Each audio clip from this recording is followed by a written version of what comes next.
11 बजे के बीच में उपस्थित हूं आप सबके सामने। आज जिनकी कुंडली लेकर के आया हूं इनका नाम है अभिषेक और डेट ऑफ बर्थ 17 नवंबर 2004 19:20। इस आधार पर और दिल्ली की ये कुंडली एक बड़ी अद्भुत बात है और वो ये है कि अगर कोई सामने वाले ये पूछे कि पंडित जी सब कुछ बताइएगा, तो बहुत कुछ बताने को और मन में अकुलाहट होती है, क्या क्या बता दूं और क्या क्या बता दूं। मिथुन लग्न से प्रेरित होने के कारण ये द्विस्वाभाविक लग्न है, ध्यान से समझिएगा। द्विस्वाभाविक लग्न पर निष्ठुर लग्न भी इसे कहा जाता है। द्विस्वाभाविक क्यों? क्योंकि जब आप मिथुन राशि को देखते हैं तो शुरुआत के 0 से लेकर के 15 डिग्री तक का जो प्रभाव होता है मिथुन राशि का, वो स्थिर होता है, स्थिरता को प्राप्त करता है।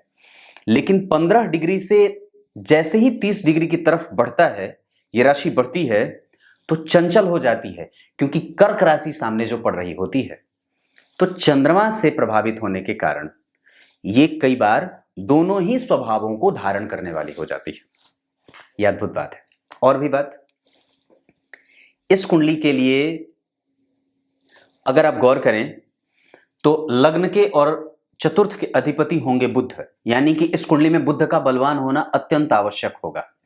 इस कुंडली के लिए गुरु दशम और सप्तम के अधिपति होंगे, मारक ग्रह होंगे और सहायक मुख्य मारक जो होंगे वो चंद्रमा होंगे और सहायक मारक के रूप में गुरु होंगे। कमजोर दशाएं या पापक फलदायी जो दशा होगी वो सूर्य की होगी और मंगल की होगी। सूर्य, मंगल, गुरु और चंद्रमा, इनकी दशाएं कमजोर होंगी। शनि इस कुंडली में भाग्य भाव के अधिपति होने के बावजूद भी कमजोर परिणाम देते देखे जाएंगे, क्योंकि मिथुन लग्न की कुंडली में भाग्येश होने के साथ साथ उनको अष्टमेश होने का दोष भी लग जाता है। क्लियर है? उसके बाद बढ़िया कौन? बुध बढ़िया होंगे, शुक्र बढ़िया होंगे, लेकिन शुक्र भी यहां पे थोड़े कमजोर परिणाम देंगे क्योंकि 12वें भाव में उनकी राशि बन रही है। इस वजह से ये भी कमजोर होंगे, यानी कि गुरु और शुक्र का यहां बैठना एक साथ अच्छा नहीं होगा, क्योंकि 12वां भाव जो होता है वो संपूर्ण सुख का होता है, संपूर्ण सुख या संपूर्ण उपभोग। या फिर आप जब इनकी कुंडली के लग्न को समझते हैं तो लग्न जो है वो 1 डिग्री 47 कला का है। ये सामने मैंने कंप्यूटर रखा है, ऐसे ये है, ये इसमें देखता हूं। कई बार लोग पूछ देते हैं या फिर सोचते हैं कि पंडित जी पता नहीं कहां देख रहा है, ये सामने है। तो 1 डिग्री 47 कला का, 1 डिग्री 47 कला मृगशीरा नक्षत्र के तीसरे चरण का यह लग्न होगा। अब जरा गौर करिए तो मृगशीरा नक्षत्र के तीसरे चरण का लग्न, तो इस नक्षत्र के इस चरण के जो अधिपति होंगे वो होंगे शुक्र, और लग्न किसका बना है? बुध का। यह राशि बुध की बनी है। मृगशीरा नक्षत्र किसके? मंगल। तो व्यक्ति जो है वो ईर्ष्यालु है, क्रोधी है, निष्ठुर है और कई बार पापी भी हो जाता है। दूसरी बात, ये 4 चीजें निगेटिव।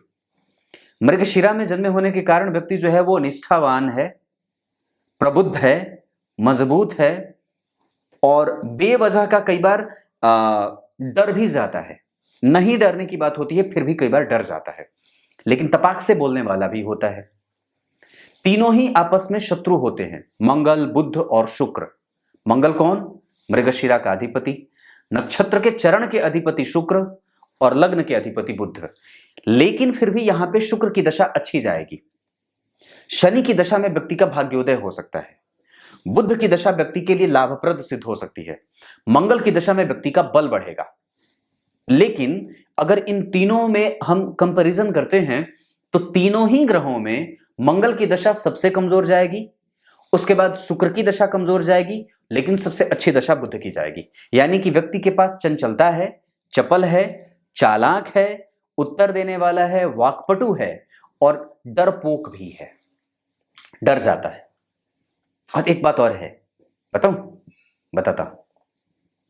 व्यक्ति जो है वो राजनीति करना चाहता है, दिखाता भी है और अपने आप को कई बार बहुत ज्यादा बुद्धिमान भी समझ लेता है, पर वस्तुतः वो होता नहीं है, या वस्तुतः उसमें कुछ कमी सी रह जाती है जिसको पूरा करने के लिए वो जीवन भर भागता रहता है।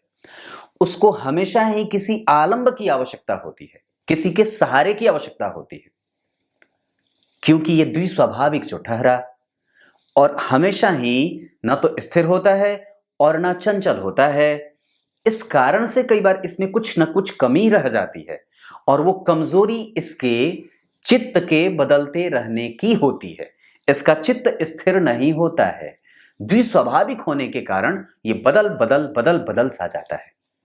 ये आपके स्वभाव की बात रही। काम कहां करना है? अपने को बेहतर बनाना है, सद्भाव, गुणवान प्रभाव विकसित करिए, सीरियस हो जाइए, मजाक दूसरे का ना उड़ाइए, अपने आप को और भी प्रबुद्ध और निष्ठावान बनाने की आवश्यकता है। और जन्म कुंडली में आप छठे भाव के अधिपति मंगल, आठवें भाव के अधिपति शनि और 12वें भाव के अधिपति शुक्र, ये त्रिक भाव के अधिपति हैं। मतलब इनकी दशा में आप जब गौर करते हैं तो चंद्रमा जो कि बैठे हैं धन भाव के अधिपति होकर के मारक सिद्ध हो रहे हैं। चंद्रमा की दशा में व्यक्ति को अपने स्वास्थ्य का और यात्रा करने से बचना चाहिए। चंद्रमा की दशा में व्यक्ति को किसी का अपमान करने से बचना चाहिए, कोई नई बुद्धि या नया काम करने से थोड़ा बच जाना चाहिए। गुरु की दशा में भी यही कहूंगा।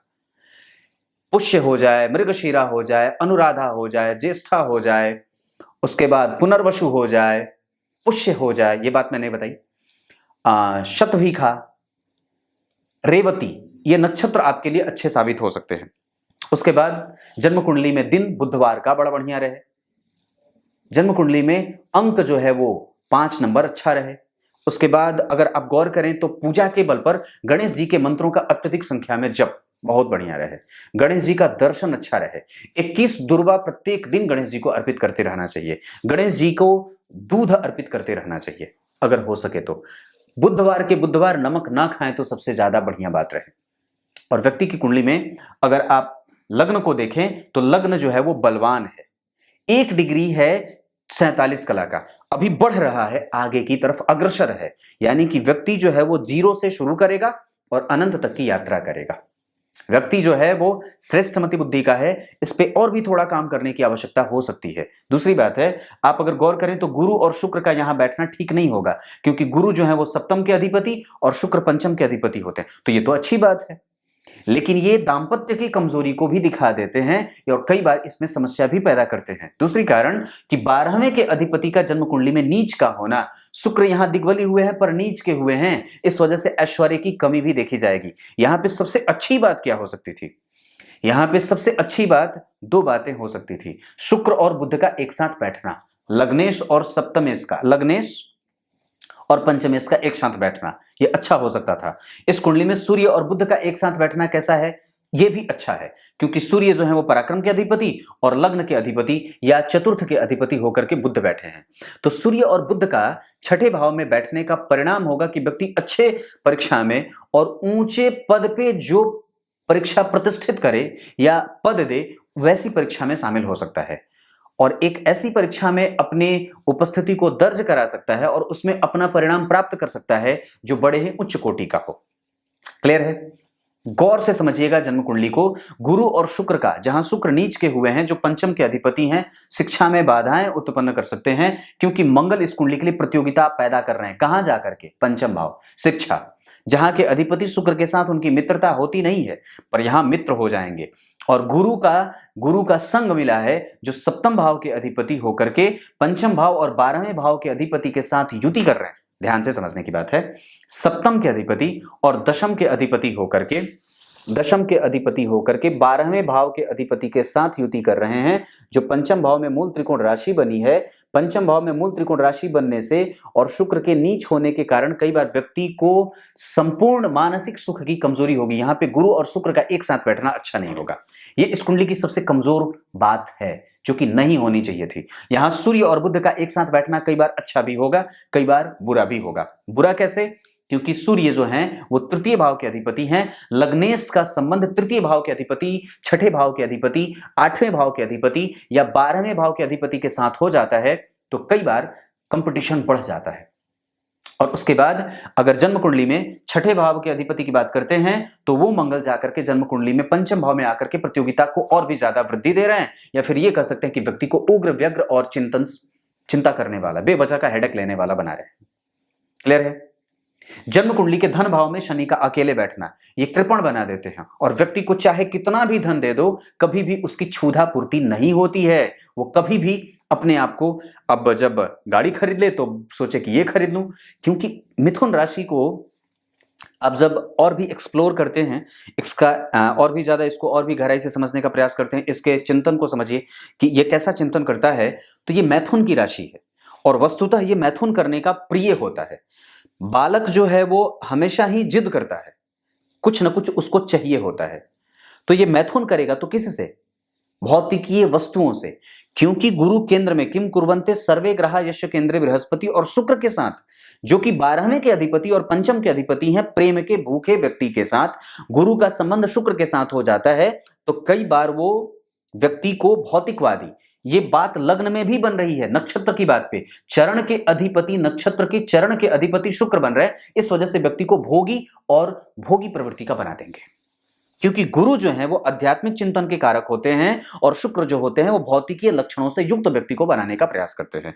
तो व्यक्ति का जो एक इंटेंशन होता है वो हमेशा ही भौतिकीय सुख सुविधा, ऐश्वर्य और भौतिकीय चीजों के पीछे भागता है, पर गुरु उसमें कमजोरी लाने का प्रयास करते हैं। पर यहाँ पे शुक्र दिग्बली होकर के बैठे हैं और गुरु इस कुंडली के लिए बहुत अच्छे नहीं होंगे। इस कुंडली के केंद्र के अधिपति होकर के केंद्राधिपति दोष से युक्त होंगे दोनों ही ग्रह, लेकिन चूंकि बुध उससे बच जाएंगे क्योंकि वो केंद्र में नहीं बैठे हैं, पर गुरु उससे नहीं बचेंगे क्योंकि वो केंद्र के अधिपति होकर के अपनी राशि में हो जाते। अगर गुरु केंद्राधिपति दोष से मुक्त कब हो जाते? जब या तो यहां बैठते या तो यहां बैठ जाते, पर ऐसा तो है नहीं। लेकिन वो बैठे हैं अपने शत्रु की राशि में, क्योंकि गुरु जो है वो बुध को तुच्छ, हेय और कमजोर समझता है, उसको छोटी जात का समझता है। इस कारण से यहां पे गुरु का संपूर्ण प्रभाव कमजोर हो जाएगा और 12वें भाव के अधिपति के साथ ज्ञान के कारक के बैठ जाने के कारण व्यक्ति के ज्ञान को क्षुब्ध, कमजोर या प्रभावित कर देता है कमजोरी से। बात समझ में आ रही होगी। पर एक बात और है कि गुरु जो यहां बैठे हैं वो कन्या राशि में बैठे हैं, व्यक्ति को रोगी भी बनाएंगे, पेट का रोग रहे, अतड़ियों की समस्या बनती रहे। और व्यक्ति जो होता है वो कई बार वो ना चाहते हुए भी उसके कई बार सामने से भले ही सब लोग उसके मित्र दिखें, पर अज्ञात शत्रु कई बार बनते जाते हैं। और जब वक्त पड़े तो सभी लोग के लिए व्यक्ति खड़ा होते हुए भी सामने वाला व्यक्ति जो है उसके लिए कई बार परम शत्रु बन जाता है। आपके लिए सामने वाला प्रत्येक समय खड़ा होगा, आपको ऐसा लगता है, पर ऐसा है नहीं। इस वजह से खुद पे ही भरोसा करना सबसे ज्यादा प्रासंगिक होता है और यह सही भी होगा, क्योंकि गुरु मूलतः शत्रु की राशि में बैठे हैं और यहां जो राशि बनी है वो तृतीय भाव की राशि बनी है, जो भुजाओं की राशि है। अपनी भुजाओं पे ही बल और उस पे ही भरोसा रखने का बल करना होगा और उसी पे जरूरत भी है, उसी पे भरोसा करने की आवश्यकता है। आपकी कुंडली में और भी निकटता से समझता हूं तो मंगल और केतु का प्रभाव, यहां पे केतु मंगलवत हो जाएंगे तो व्यक्ति की कुंडली में क्रिएटिविटी बड़ी अच्छी है। दशम स्थान के अधिपति व्यक्ति चंद्रमा से संबंधित, सूर्य, चंद्रमा और गुरु से संबंधित अगर बात करें तो यहां पे व्यक्ति चंद्रमा से संबंधित कोई भी व्यवसाय कर सकता है। अगर आप नवांश कुंडली में बात करते हैं तो वहां पे भी व्यक्ति को अगर गौर करें तो तुला लग्न की कुंडली बनती है और लग्न के अधिपति गुरु शुक्र जाकर के नीच के बैठे हैं। अब जरा समझिए, शुक्र यहां भी नीच के और शुक्र यहां भी नीच के, इसका मतलब है कि व्यक्ति जो है, व्यक्ति की कुंडली में शुक्र का प्रभाव बढ़िया बनेगा। अगर आप यहाँ पे सूर्य की स्थिति समझते हैं तो सूर्य यहाँ कर्क राशि में बैठे हैं और यहाँ सूर्य वृश्चिक राशि में बैठे हैं। यहाँ सूर्य वृश्चिक राशि में तो कई बार व्यक्ति को रोगी बना देंगे, लेकिन यहाँ पे कर्क राशि के आ रहे हैं तो पत्नी सौम्य स्वभाव की और कर्म में सपोर्टिव या कर्म को आगे बढ़ाने वाली मिल जाती है। अब मैं यहाँ पे बात कर रहा था कि व्यक्ति की कुंडली में वस्तुतः सूर्य यहाँ अच्छे हो रहे हैं और एक बात और भी है कि व्यक्ति की कुंडली में आप मंगल को देखिए केतु के साथ बैठा है, ये भ्रमणशील बना देंगे व्यक्ति को, चिंतनशील, भ्रमण करने वाला। और कई बार अगर ऐसा ना भी हो तो विवाह के बाद उसको बनना पड़ता है, क्योंकि पत्नी ऐसी आ जाएंगी घूमने वाली, घूमने फिरने की शौक को रखने वाली। और वस्तुतः जब आप गौर करते हैं तो मंगल यहाँ उच्च के हो रहे हैं, जो व्यक्ति के संपूर्ण सुख की स्थिति को निर्धारित कर रहे हैं। और व्यक्ति की कुंडली में अगर भाग्य को देखते हैं तो गुरु यहाँ राहु के साथ है। हो सकता है कि पत्नी थोड़ी पूजा पाठ में भरोसा करने वाली कम हो या धर्म का भाव भी रहे, पर वो एक अलग दृष्टिकोण लेकर के आती है। या हो सकता है कि उनके ऊपर हमेशा यह दबाव बनाया जाए कि नहीं, आध्यात्मिक चिंतन की आवश्यकता है, आध्यात्मिक बल की आवश्यकता है, आध्यात्मिक वृद्धि और उन्नति की आवश्यकता है। हो सकता है कि वो थोड़े बड़ों का आदर करने वाले कमजोर होते हों या कमजोरी से बड़ों का आदर कम करें। ऐसा उनके ऊपर ये दबाव बनाना पड़ेगा कि वो अपने से बड़े लोगों का आदर और सत्कार करते रहें। उसके बाद अगर आप बुध की बात करते हैं तो यह बुध के पंचम भाव में बैठने का प्रभाव, जो कि भाग्य के अधिपति हैं, दाम्पत्य में आने के बाद भाग्य का लाभ मिलता है। धन भाव के अधिपति मंगल का जन्म कुंडली में उच्च का होना दाम्पत्य के सुख और संपूर्ण मानसिक सुख के प्रभावों को दिखा रहे हैं। यहां पे जन्म कुंडली में सप्तमेश उच्च के हुए हैं चतुर्थ भाव में, ये बहुत अच्छी बात है। शनि मित्र की राशि में नहीं है, शत्रुवत हो रहे हैं, इस वजह से व्यक्ति की कुंडली में जो पूर्व दिशा से पत्नी आएगी वो शत्रु हो जाएगी। तो अगर दाम्पत्य कभी भी स्थापित करना हो तो आपकी कुंडली के हिसाब से उत्तर की दिशा से या उत्तर पूर्व की दिशा से, पूर्व दिशा से टोटली नहीं, उत्तर पूर्व दिशा, ईशान कोण, उत्तर दिशा सबसे बढ़िया, अंक अच्छा रहेगा उत्तर दिशा, ये बात मैंने कही। तो ये बात बनती है। शुक्र यहां भी नीच के, यानी कि शुक्र बली हो रहे हैं, ये शुक्र कमजोर नहीं है, वर्गोत्तम हो जाने के कारण ग्रह बली हो जाता है और अपने संपूर्ण प्रभावों से युक्त होकर के अपना संपूर्ण प्रभाव दिखाने लगता है। कहने का मतलब है कि अगर जन्म कुंडली के लग्न चार्ट में शुक्र नीच के हुए हैं, नवांश चार्ट में भी अगर वो नीच के हैं, तो व्यक्ति को धन की, व्यक्ति को प्रतिष्ठा की, व्यक्ति को सांसारिक सुख की कभी भी कमजोरी नहीं होगी, वो हमेशा मिलता रहेगा। धन भाव में शनि चाहे आपको कितना भी मिल जाए, क्षुधा की पूर्ति होने वाली है नहीं। आप हमेशा ही गंभीर निर्णय लेने वाले होंगे, निर्णय लेने से पहले कभी भी विचार करने वाले होंगे और जल्दबाजी में निर्णय नहीं लेंगे। दूसरी बात है कि भाग्य के अधिपति का धन भाव में जाना, धन के अधिपति का जन्म कुंडली में चंद्रमा का जाकर के धन को देखना, ऐसी स्थिति में व्यक्ति को गंभीर धन भी प्राप्त होता है। अचानक से अनायास यूं ही कई बार धन प्राप्त हो जाता है, क्योंकि अष्टम भाव के अधिपति शनि का अष्टम भाव को देखना और चंद्रमा का अष्टम में जाना व्यक्ति को मानसिक रोगी और मनोवृत्ति का कमजोर और कई बार व्यक्ति को बहुत ही ज्यादा परेशान रहने वाला, चिंतन और चिंता करने वाला बना देता। चिंतन नहीं, चिंता, हेडेक ज्यादा मिल जाता है। एक बात और कहूंगा, अगर आपकी कुंडली में आप गौर करते हैं तो जो इस कुंडली का रिपोर्ट बनता है वो बनता है शुक्ल पक्ष के षष्ठी तिथि के बुधवार के जन्मे, दक्षिणायन के जन्मे होने के कारण व्यक्ति का प्रभाव कई बार आत्मविश्वास में कमजोरी को लाता है। चंद्रमा के अष्टम भाव में बैठने के कारण, और वो चंद्रमा उत्तराषाढ़ा नक्षत्र में बैठे हैं जो कि सूर्य का नक्षत्र है, सूर्य रोग में जा रहे हैं। ऐसी स्थिति में व्यक्ति के शरीर में रोगों की कई बार अधिकता हो जाती है, या कई बार वो अपने आप को रोगी समझ लेता है, या कई बार उसको नशों से संबंधित झिनझिनी या कई बार दिमागी बुखार की स्थिति भी उत्पन्न होती है, या कई बार व्यक्ति को चंद्रमा से संबंधित या कफ की प्रवृत्ति ज्यादा हो जाती है, कफ जनित बीमारियां ज्यादा हो जाती हैं। आपकी कुंडली के आधार पर अगर गौर करें तो गुरु और राहु का भाग्य भाव में एक साथ बैठना नवांश कुंडली में, चंद्रमा का वहां भी छठे भाव में जाना व्यक्ति को या व्यक्ति की माता को रोगी बना रहा है। नौकरी की स्थिति बहुत अच्छी है, व्यक्ति को सबसे पहले तो नौकरी का प्रयास संपूर्ण कर लेना चाहिए, उसके बाद चंद्रमा से संबंधित कोई भी व्यवसाय उठा सकते हैं। तरल चीजों का व्यवसाय, मिठाई, मिष्ठान भंडार, पिता के साथ जुड़ करके कोई भी कारोबार भी कर सकते हैं। दसम स्थान का अधिपति जन्म कुंडली में हस्त नक्षत्र में बैठा है, चंद्रमा जन्म कुंडली में मकर राशि के बैठे हैं, मकर राशि के ऊपर से अभी 7.5 का प्रभाव है, इस वजह से हनुमान चालीसा का पाठ प्रत्येक पल ही व्यक्ति को करते रहना चाहिए, या हमेशा ही बजरंगबली का दर्शन प्रत्येक पल जीवन में करते रहना चाहिए।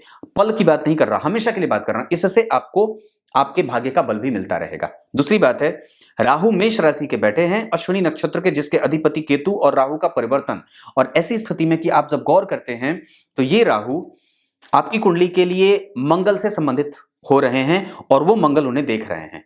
मंगल स्वाति नक्षत्र में, राहु के नक्षत्र में, और राहु जो है वो अश्विनी नक्षत्र के केतु के नक्षत्र में। मंगल और राहु का कहीं ना कहीं कनेक्शन है, क्रोध की अधिकता ना हो और व्यक्ति जो है वो जल्दी जल्दी में कोई भी निर्णय ना ले, एक्सीडेंट वगैरह के होने के चांसेस कई गुना हैं और ये प्रभाव भी दिखेगा। आने वाली है राहु की दशा, व्यक्ति के दिमाग को भटकाने का काम कर सकती है। राहु में राहु, राहु में गुरु, राहु में शनि, ऐसे ऐसे जो दशाएं चलेंगी उसमें जब राहु में मंगल आएंगे तो व्यक्ति को सावधान रहने की आवश्यकता है। वैसे एक बात बता दूं तो ये राहु आपको कई गुना सिखा करके जाएंगे। एक बात बता देता हूं, ये राहु 12वें भाव में नहीं बैठे हैं, पर 12वें भाव के निकट 11वें भाव में बैठे हैं, जो पापी भाव है, लालच का भाव है। और ऐसी स्थिति में कि जब वो मेष राशि में बैठेंगे तो निसंदेह व्यक्ति को कंफ्यूजन में डालने का काम भी करेंगे, क्योंकि वो मस्तक पे बैठ रहे हैं, 1 नंबर की राशि है तो वहां बैठ रहे हैं। और गोचर में भी जब आप गौर करते हैं तो अभी जो राहु की स्थिति बन रही है वो मिथुन राशि में नहीं है, अभी की स्थिति जो बन रही है वो वृषभ राशि में बन रही है, यानी कि राहु अभी उच्च के हैं और अभी वो रहेंगे। दूसरी बात और गौर करिए तो आपकी कुंडली में राहु अश्विनी नक्षत्र के बैठे हैं, जो कहीं ना कहीं आपको मेंटली प्रेशर दे रहे हैं, मानसिक रूप से चिंता देते हैं। और अभी से इसका प्रभाव दिखना शुरू भी हो रहा है, क्योंकि ये आ गए हैं 2022-21 के दिसंबर, इसी 2021 के 22 दिसंबर से राहु की दशा शुरू हो रही है। मैं एक बात और कहता हूं, ये आपकी कुंडली में एकादशवें भाव में बैठे हैं लालच से युक्त होकर के, और कई बार तुरंत तुरंत निर्णय लेने की स्थिति में ना जाइएगा। स्टेबल होइए, शांत रहिए, स्थिर रहिए, रिवाइव करिए, कुंडली को समझने का प्रयास करिए और शांत और चित्त को अस्थिर किए बिना स्थिरता का भाव प्रदर्शित करिए।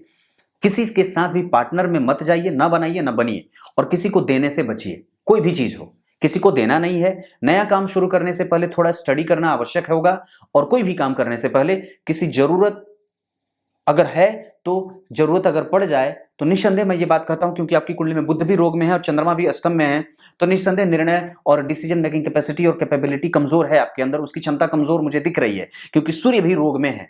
तो इस कारण से व्यक्ति को निर्णय लेने में जल्दबाजी नहीं करनी चाहिए। मंगल के ऊपर राहु का प्रभाव है, हालांकि मंगल और राहु का संबंध बन रहा है, क्योंकि राहु मंगल के राशि में और मंगल राहु के नक्षत्र में। ऐसी स्थिति में व्यक्ति जल्दबाजी से युक्त होकर के निर्णय ना ले, इसका हमेशा खतरा हुआ है। दूसरी बात है कि रोग भाव से या छठे भाव से अगर मंगल का संबंध बन जाए तो व्यक्ति को देने से बच जाना चाहिए। दूसरी बात है कि आपकी वृश्चिक राशि रोग भाव में ही बन रही है, जो कि रोग की मूलतया राशि होती है, तो व्यक्ति को रक्त से और स्किन से संबंधित स्किन डिजीज होने की संभावनाएं भी कई बार बढ़ जाती हैं। तो अपने रक्त का रेगुलर टाइम पे एक रूटीन चेकअप भी व्यक्ति को कराते रहना चाहिए। पेट से संबंधित कोई समस्या ना हो, इसका हमेशा ही व्यक्ति को ख्याल रखना चाहिए। आपके शत्रु कभी भी आपको परेशान नहीं कर सकते, इस फिराक में मत रहिएगा, और हमेशा ही आपको बच करके भी रहना होगा, क्योंकि यहां पे सूर्य और बुध की युति मैंने बताई ठीक नहीं है। वो कुछ हद तक ठीक है, कुछ हद तक कमजोर भी है। नवमांश कुंडली में मंगल का उच्च का होना, जो यहाँ के रोगेश हैं, जो यहाँ के प्रतियोगिता भाव के अधिपति हैं, और वहां लग्न के सप्तम भाव के अधिपति बन रहे हैं नवमांश कुंडली में, ऐसी स्थिति में कुछ अच्छी स्थितियां भी दिखाई दे रही हैं। एक बात और कहूंगा, तो दशमांश कुंडली पे अगर चर्चा करता हूं तो दशमांश कुंडली में मिथुन के राहु बन रहे हैं और दशम स्थान के अधिपति गुरु बढ़िया बैठ रहे हैं। ये एक अच्छी बात है, आप व्यवसाय अपना भी कर सकते हैं। शुक्र और बुध का यहां बैठना, और यहां पे शुक्र का जो है वो जन्म कुंडली में उच्चाभिलाषी होना और बुध का नीचाभिलाषी होना, पर यहां पे हम इसको छोड़ देते हैं अगर, तो शुक्र जो है वो जन्म कुंडली के पंचम के अधिपति होकर के नवम में बैठ रहे हैं, ये एक अच्छी बात है।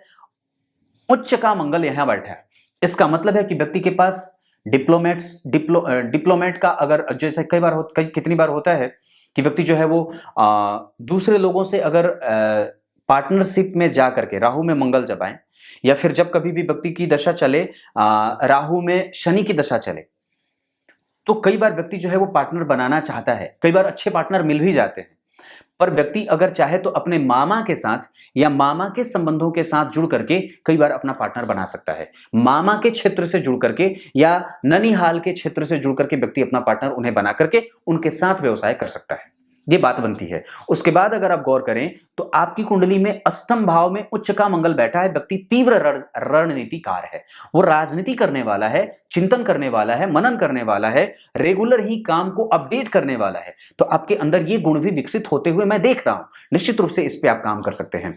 काम को लेकर के हमेशा कुछ नया करने का भाव अपने अंदर और उसे अप टू डेट रखना, ये आपके अंदर एक बड़ी अच्छी गुण की, और ये इसे क्वालिटी, एक अच्छी क्वालिटी की बात कर सकते हैं।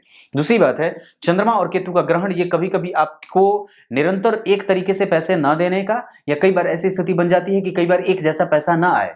लेकिन एक बात यहां पे बहुत अच्छे तरीके से कहूंगा कि चंद्रमा यहां धनु राशि के बैठे हैं, तो व्यक्ति यहां पे व्यवसाय अच्छा कर सकता है, और चंद्रमा से संबंधित व्यक्ति व्यवसाय आसानी से कर सकता है, क्योंकि वस्तुतः आप कुंडली में देखिए तो धन भाव के अधिपति होकर के खुद का व्यवसाय कराने का इशारा कर रहे हैं। धन भाव में सूर्य बैठे हैं जो कि पराक्रम के अधिपति हो रहे हैं, और वस्तुतः इसका संपूर्ण भोग भी व्यक्ति पराक्रम करेगा, अगर अपने काम पे फोकस करेगा तो निस्संदेह वो सफल हो जाएगा। धन भाव में सूर्य की स्थिति कई बार कड़की पैदा करेगी, पर उसे घबराने की कोई बात नहीं है। हो सकता है कि इरेगुलर बेसिस पे धन आए, पर उससे भी डरने की कोई बात नहीं है। आपकी कुंडली में उच्च का मंगल है, वो कहीं ना कहीं से दे देगा।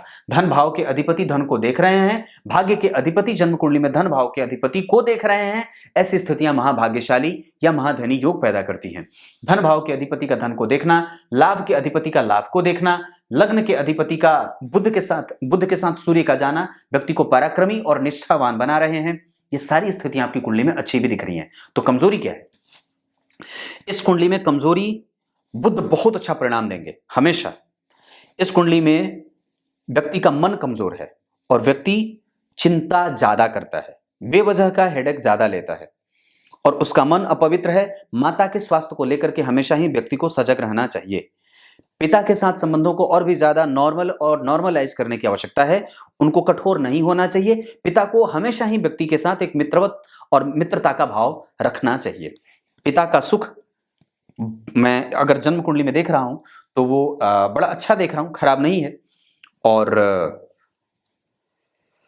अगर द्वादशांशा कुंडली की बात करते हैं तो वहां पे भी स्थिति खराब नहीं है। संतान के लिए भी स्थिति कमजोर नहीं है। संतति के अभी सुख बड़े अच्छे हैं और 100% व्यक्ति संतति और अच्छी संतति का, बुद्धिमान संतति का मालिक बनेगा। वाहन की भी सुख की स्थिति बहुत अच्छी है। आलीशान बंगला व्यक्ति को मिल सकता है क्योंकि शुक्र खोडशांशा में उच्च के बैठ रहे हैं, चतुर्थ स्थान में। मंगल उसको देख रहे हैं जो कि पंचम के अधिपति हैं। चंद्रमा उसको देख रहे हैं जो कि जन्म कुंडली के रहस्यमयी तरीके से कई बार उसको चीजें प्रेजेंट कर देते हैं सामने से अनायास यूं ही। लग्नेश देख रहा है, इस वजह से व्यक्ति के पास सुख, समृद्धि और ऐश्वर्य और मानसिक शांति की स्थिति कमजोर कभी भी नहीं है। शुक्र यहां नीच के हुए हैं इस वजह से, लेकिन दिग्बली हैं और वर्गोत्तम भी होने के कारण बलवान है, तो व्यक्ति की कुंडली में शुक्र बलवान होते देखे जा रहे हैं। अब आपकी कुंडली में मैं ग्रह की स्थिति बता दूं तो सूर्य जो कि जन्म कुंडली के पराक्रमेश होते हैं, मृतप्राय हैं और छठे भाव में बैठ करके व्यक्ति को रोगी बना रहे हैं पेट का, तो व्यक्ति को हमेशा ही सजग होना चाहिए।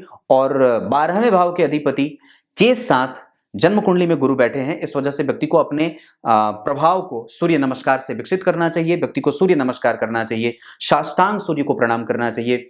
तांबे का छल्ला भी धारण किया जा सकता है। उसके बाद अगर आपकी कुंडली में बात करूं तो चंद्रमा डिग्री में जो बैठे हैं उसके आधार पर 9 डिग्री के वृद्ध हो जाएंगे। मंगल जो बैठे हैं वो जन्म कुंडली में बैठे हैं 10 डिग्री के और ऐसी स्थिति में वो जन्म कुंडली में कुमार अवस्था को प्राप्त करेंगे। बुध जो बैठे हैं वो 23 डिग्री के हैं, कुमार अवस्था के हो जाएंगे। शुक्र जो गुरु जो बैठे हैं वो 17 डिग्री के हैं, युवा अवस्था को प्राप्त करेंगे, तो परिणाम अच्छा रहेगा।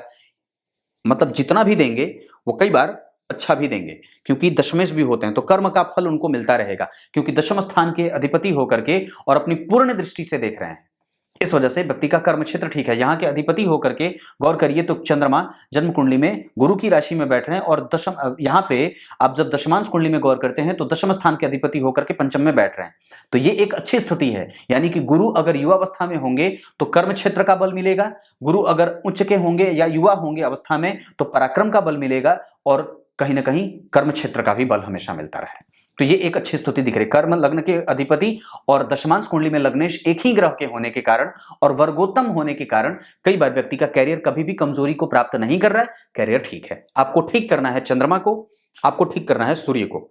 आपकी कुंडली में शनि जो है वो मृतप्राय हो रहे हैं, तो भाग्य भाव के अधिपति और पराक्रम भाव के अधिपति जो दोनों एक दूसरे के पूरक होते हैं, भाग्य और पराक्रम ये पूरक, और यही दोनों ग्रह आपकी कुंडली में मृतप्राय हो रहे हैं। इस वजह से कई बार व्यक्ति के साथ अन्याय हो जाता है और कई बार व्यक्ति जो संपूर्ण करना चाहता है वो नहीं मिलता है, या कई बार पराक्रम का परिणाम कमजोर मिल जाता है, या पराक्रम करने के बाद जो अंतिम स्थिति होती है जो परिणति की, उसमें ही आग लग जाता है। क्यों?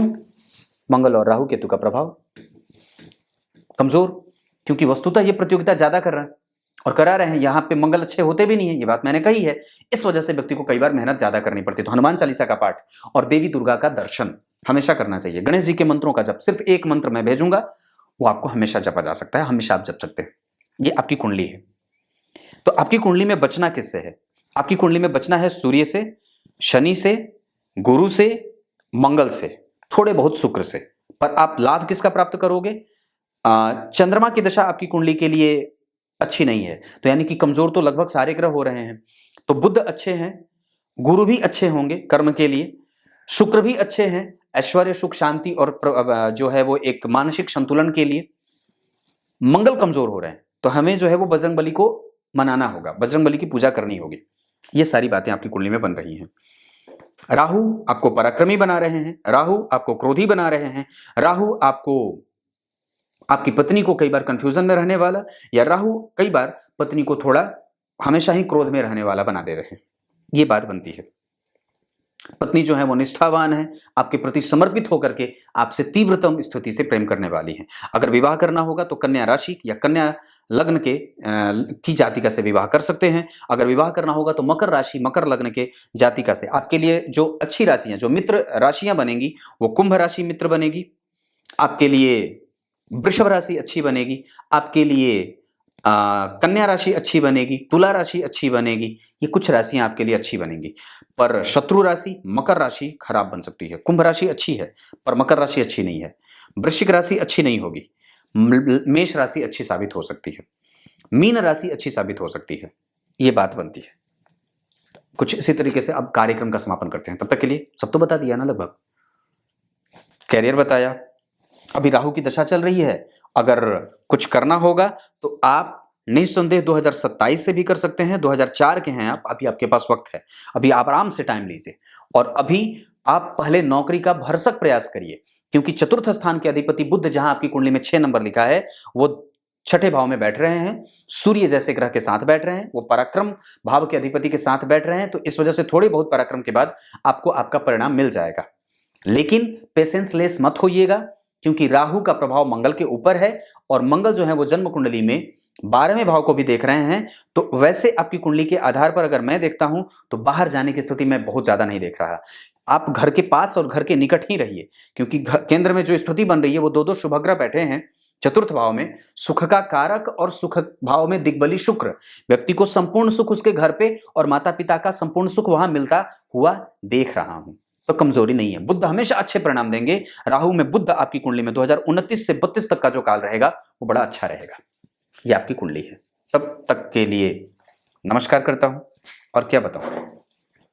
सूर्य और मंगल का देखना नवांश कुंडली में व्यक्ति को मजबूत, इच्छा शक्ति का, संपन्न परिवार और श्रेष्ठ दाम्पत्य को दिखाने वाले बन रहे हैं। व्यक्ति संपूर्ण सुखों का भोक्ता होगा और सभी तरीके से अच्छा ही है, खराब नहीं है। पर जो जो दशाओं में मैंने जिन जिन दशाओं पे आपको इशारा करने का प्रयास किया है उसमें थोड़ा से सावधान हो जाइएगा। स्वास्थ्य को लेकर के एक्सीडेंट वगैरह के योग आपकी कुंडली में 27 से लेकर के 29 तक बनेंगे। और वैसे राहु में राहु है, एक लाजवर्त अभी तत्काल तुरंत ही धारण कर लीजिए, बिना आंख बंद किए, खोल करके ही। तब तक के लिए बहुत बहुत नमस्कार।